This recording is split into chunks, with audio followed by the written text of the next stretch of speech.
Mr. Kovac's heroics failed when the shark used its powerful tail fin to create a huge wave that washed our swimming teacher straight back out of the water.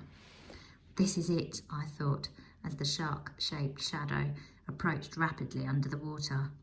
I'm going to be swallowed by a shark in the school swimming pool on a cold Tuesday morning.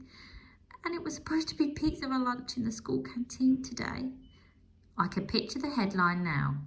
Boy genius swallowed by shark moments before gold medal win. But that's not what happened. I guess you've worked out though, because I'm not writing to you from inside a shark.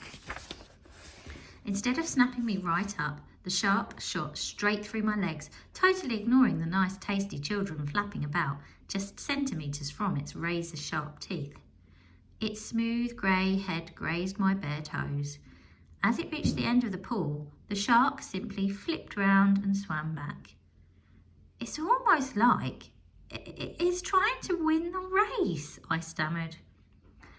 Now's your chance! Everyone out! Screamed Mr. Kovacs, and we all clambered out of the water. I managed to heave myself out first, and as I stood up, I caught a glimpse of another green flash, spreading like lightning across the surface of the water. It was followed by a grey, shark-shaped blur, leaping out of the water and flying through the air. But as the shark landed at the side of the pool, I saw that it was no longer a shark at all. It was a small, shivering boy with curly blonde hair and freckles and really grey, really tight, really scratchy swimming trunks. Eric Flipperson! I yelled. Eric's alive! Molly shouted, and everyone ran over and crowded round him. Eric, how did you escape? What was it like to be swallowed by a shark? Cried a kid called Jimmy. Eric blinked up at us and slowly shook his head. A shark? He asked. What are you talking about? We all looked at one another. There was a shark in the pool, I told him. Eric, you must have seen it. It swam right past my feet. It ate you up.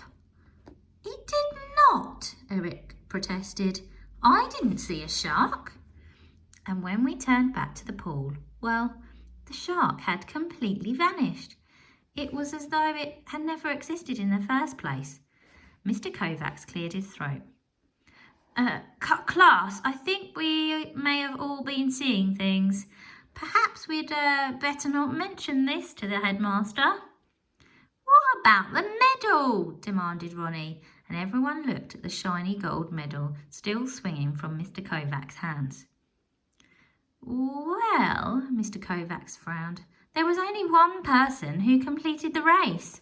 So I think this medal belongs to Eric, he said. Even though I'd really wanted to win it myself, I was pretty happy for Eric. We all were. Everyone slapped and clapped him on the back and shouted, Go Eric! Eric couldn't believe it. He was gawping like a fish, and I don't blame him. Eric Flipperson, the kid who was scared of water, won the swimming race? Crazy, right?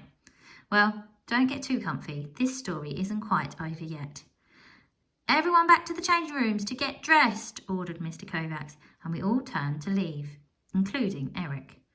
And we all saw something so weird, so strange, so freaky, it made Charlie gasp and Molly shiver and all the hairs on my head stand on end. Right in the middle of Eric's back was a long silver shark fin. Danny, do you understand what I'm trying to tell you? Eric Flipperson wasn't eaten by the shark. Eric Flipperson was the shark. Freaky. I don't know how or why it happened, but something weird made him transform the moment his skin touched the water. Eric plus water equals shark. As soon as we got to the changing rooms, I grabbed Eric's shoulder. Eric, I hissed, look.